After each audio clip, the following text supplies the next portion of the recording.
ከሀገር ውስጥና ከዓለም ዙሪያ ያገኘናቸውን የሳምንቱን ሕግ ነክ ዜናዎችን እነሆ።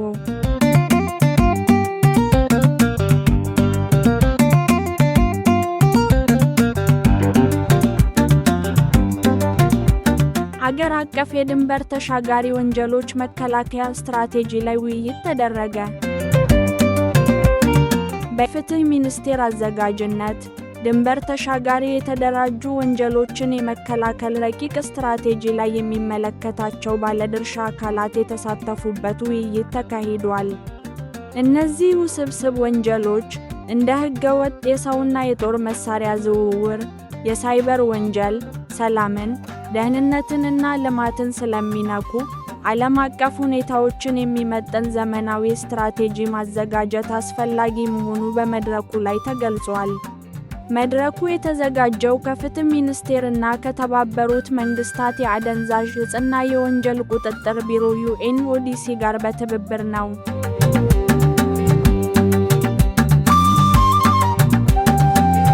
ኢትዮጵያዊ ሰራተኛን በቡጤ የመታ የውጭ ሀገር ሰራተኛና የኩባንያው ኃላፊ ከሀገር ተባረሩ። በሐዋሳ ልዩ የኢኮኖሚ ዞን በሚገኘው ቶዮ ሶላር ኩባንያ ውስጥ አንድ የውጭ ዜጋ ኢትዮጵያዊ ሰራተኛ ላይ አካላዊ ጥቃት በመፈጸሙ የጥቃቱ ፈጻሚውና እንዲሁም ተገቢውን አስተዳደራዊ እርምጃ ባለመውሰድ የተከሰሰው የኩባንያው ኃላፊ ከሀገር እንዲባረሩ ተደርጓል። ክስተቱን ተከትሎ የኢንዱስትሪ ፓርኮች ኮርፖሬሽን ድርጊቱ ተቀባይነት የሌለው መሆኑን ገልጾ በሁለቱ የውጭ ዜጎች ላይ ከሀገር የማባረር እንዲሁም በሚመለከታቸው ሌሎች 5 የኩባንያው ኃላፊዎች ላይ አስተዳደራዊ እርምጃ መወሰዱን አስታውቋል።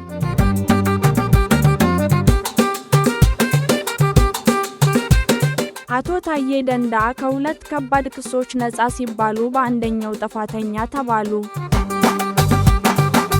የቀድሞው የሰላም ሚኒስትር ዴኤታ አቶ ታዬ ደንደአ ላይ አቃቤ ሕግ ካቀረባቸው 3 ክሶች መካከል ከጠላት ጋር ማበር እና መንግስትን ለመጣል ዝግጅት አድርገዋል ከሚሉት 2 ከባድ ክሶች የፌዴራል ከፍተኛ ፍርድ ቤት በነፃ አሰናብቷቸዋል። ሆኖም ሕገወጥ የጦር መሳሪያ ይዞ በመገኘት በሚለው 3ኛ ክስ ጥፋተኛ ሆነው ተገኝተዋል። ፍርድ ቤቱ የግራ ቀኝ የቅጣት አስተያየት ለመስማት ለ15 ኅዳር 2018 ዓመተ ምህረት ቀጠሮ ሰጥቷል።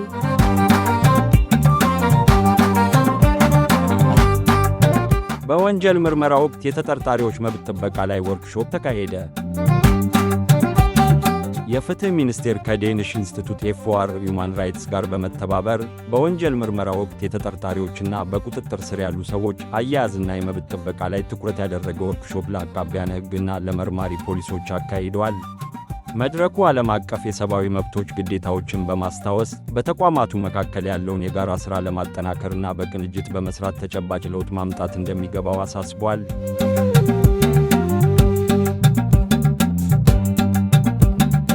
የፌዴራል ዳኞች አስተዳደር ጉባኤ የተለያዩ ውሳኔዎችን አስተላለፈ። የፌዴራል ዳኞች አስተዳደር ጉባኤ ባካሄደው መደበኛ ስብሰባ ላይ ለ2 ዳኞች የሕክምናና የግል ጉዳይ ፈቃድ ሰጥቷል። በተጨማሪም የአዲስ አበባ ከተማ አስተዳደር ፍርድ ቤት ለቀረቡት የዳኝነት እጩዎች ላይ አስተያየት እንዲሰጥ ወስኗል። የ2 ከፍተኛ ፍርድ ቤት ዳኞችን የሥራ መልቀቂያ ተቀብሏል። አዲስ የተመረጡ የጉባኤ አባላትም ቃለ መሐላ ፈጽመዋል። እንዲሁም ለፌዴራል ሸሪዓ ፍርድ ቤቶች ረቂቅ አዋጅ አስተያየት የሚያቀርብ ኮሚቴ አቋቁሟል።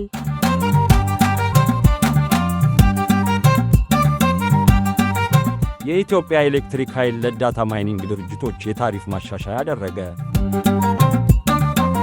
የኢትዮጵያ ኤሌክትሪክ ኃይል በክሪፕቶ ማይኒንግ ሥራ ላይ ለተሰማሩ ድርጅቶች በፈረንጆቹ አቆጣጠር ታኅሳስ 1 ቀን 2025 ዓ.ም ጀምሮ ተግባራዊ የሚሆን የታሪፍ ማሻሻያ ማድረጉን አሳውቋል። አዲሱ መዋቅር የኃይል ክፍያዎችን በአጠቃቀም ሰዓት መሠረት የሚያደርግ ሲሆን ይህም ከዚህ ቀደም ከነበረው ፍላት ክፍያ የተለየ መሆኑ ተገልጿል።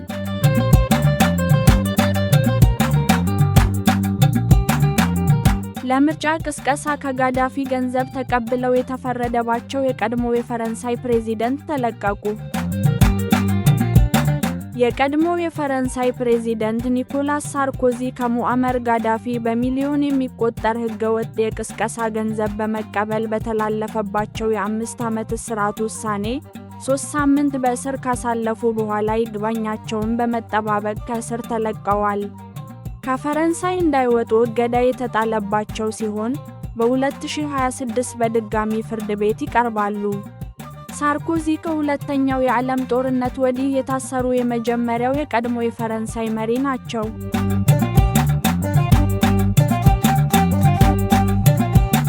ዶናልድ ትራምፕ ከኤፕስቲን ተጎጂ ጋር ሰዓታት እንዳሳለፉ የሚጠቁም ሰነድ ይፋ ወጣ።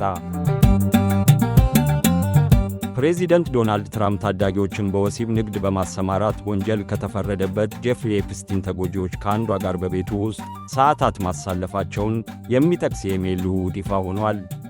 ሰነዱ በአውሮፓውያኑ 2011 ኤፕስቲን ለማክስዌል በጻፈው መልእክት ላይ ተጎጂዋ ቨርጂኒያ ቤቱ ውስጥ ከትራምፕ ጋር ሰዓታትን እንዳሳለፈች ይጠቅሳል።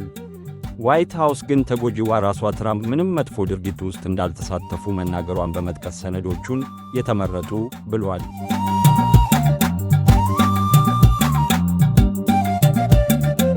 የኢስታንቡል ከንቲባ ላይ አቃቤ ሕግ እስከ 2352 ዓመታት የሚደርስ እስራት ጠየቀ።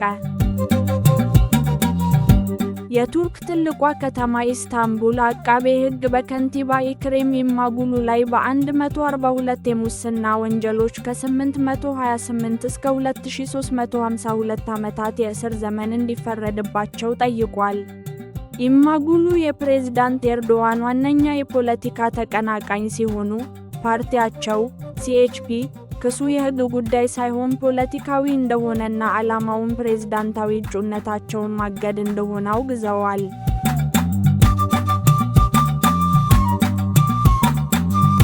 ፖሊስ የለጠፈው ፎቶ አላማረኝም ብሎ ሰልፊ ልኮ ራሱን አሳልፎ የሰጠ ወንጀለኛ ራሱ እንደገና ተነስቶ በላከው ፎቶ ተያዘ። በአሜሪካ ኦሃዮ ግዛት ተፈላጊ የነበረው ወንጀለኛ ዶናልድ ፑቺ ፖሊስ ለዜና ማሰራጫዎች የላከው የድሮ ፎቶ አስቀያሚ መስሎት ተቆጣ። ወዲያውኑ ጥቁር መነጽር አድርጎ የተሻለ የሚመስለውን ሰልፊ አንስቶ ለፖሊስ ዲፓርትመንቱ የማህበራዊ ሚዲያ ገጽ መላኩን ተከትሎ ፖሊስ በድፍረቱ አድንቆ በፍሎሪዳ በቁጥጥር ስር አውሎታል። እንደዚህም ይደረጋል።